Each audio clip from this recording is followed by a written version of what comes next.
Fabric strips and fabric scraps. If you're a quilter like me, you probably have a whole bunch of these lying around. Hello everyone. In today's video, I figured I would go over how I make my string blocks. So to start, I went through my scrap box and I found some pieces that were big enough and I cut squares that are 6.5 by 6.5 inch square. You could make them bigger or smaller. That is entirely up to you. I just had a nice ruler and I wanted to make a smaller piece like this just so I could put it in my scrappy quilt. I'm not doing a full string quilt at this time. Maybe in the future I will. But to start, we're going to need to find a piece of fabric that reaches from one edge to the other edge. We actually want it to hang over, so that one's a little bit short. So I'm going to find a piece that's a little bit longer. And as for the width, that is entirely up to you if you want them to be wider or more narrow. You can make it more coordinated, or you can just make it scrappy like I am. I have no set plan for this. So one of the things that I like to do when I'm doing stuff like this is I like to use Elmer's washable glue. This is just going to help hold everything in place and I don't have to worry about my fabric shifting or anything like that. I don't need to put any pins in there. So I'm just going to put a very thin line of glue from one corner to the other corner. And this is going to hold my fabric in place while I am getting everything prepped. Because like usual, I will chain stitch where I can. So I'm going to be prepping 4 blocks at a time and working on them all at the same time just to get things done faster. So once we have our first piece done, we can just dig through our pile and find another piece that we want there. You don't want it to match too much, but you also don't want it too contrasting. And this piece is obviously too wide because that would finish up my block. And we don't want just one color there. We want to have a bunch of different colors and make it scrappy and have lots of different strings on there. So if I just cut a little strip off of this green piece here, then I actually have another piece for a different block. So our first piece we laid right sides up, and this second piece we're just going to take it and lay it right sides down and we're going to line it up with the edge of our first string. So my little brown piece there is right sides up and I'm laying my green strip right sides down, lining up those edges so that we can sew that down with a 1/4 inch seam. Like I said, I'm going to be chain piecing, so I'm just going to be prepping a whole bunch of blocks. I have four, well, not a whole bunch, I have 4. I'm making 4 blocks. So I have all my squares here, and then I'm just going to do the same thing as before, go and try to find a center piece. And some of my pieces are looking a little bit wide for my smaller blocks, but that's okay. I will trim them up later on. That is why I'm only using a narrow strip of glue, and I will show you later on how I just change my mind on the width of some of these. So I have them all lined up here by my sewing machine so that I can just chain piece them all together, and then I'm just going to start sewing, just sewing along the edge with a 1/4 inch seam and then just pushing the next block through. And then this way I can just sit down at the sewing machine and sew for a longer period of time. And I'm not always getting up and running around. So now we need to press these seams over. We just need to flip that piece up.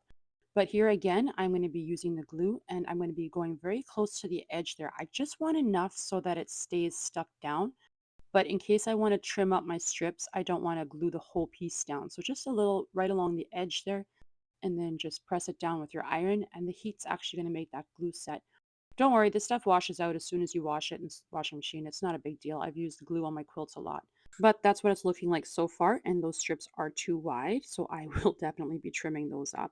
So like I said, they're too wide, so what I'm going to do here is I'm just going to fold it over, and then I'm going to make sure that I move my backing piece all the way out of the way, and that I don't accidentally cut that, because then my foundation square will be smaller, and I will not end up with my 6.5 inch by 6.5 inch block that I want.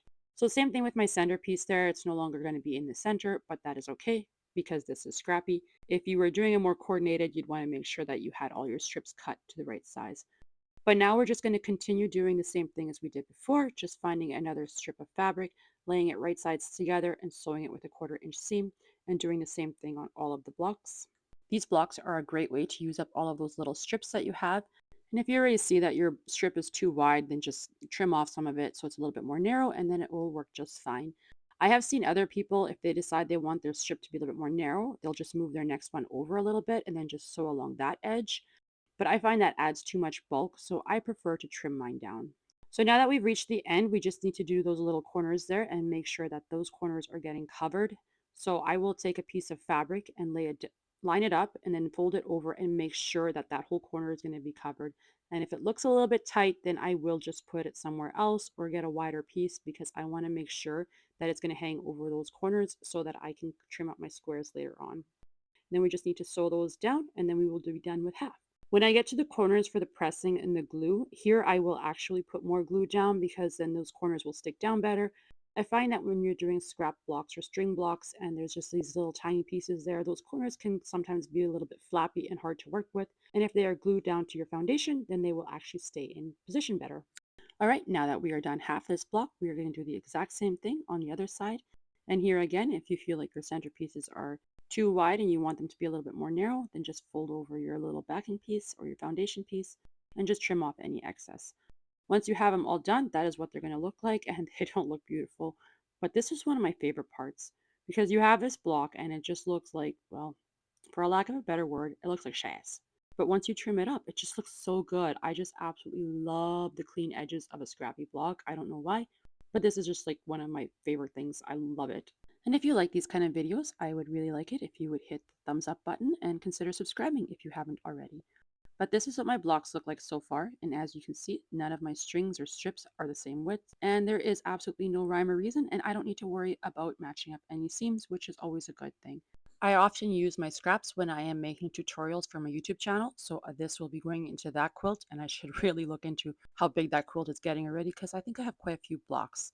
But for this one here, I plan on just sewing it into a 4 patch and then adding it into that quilt.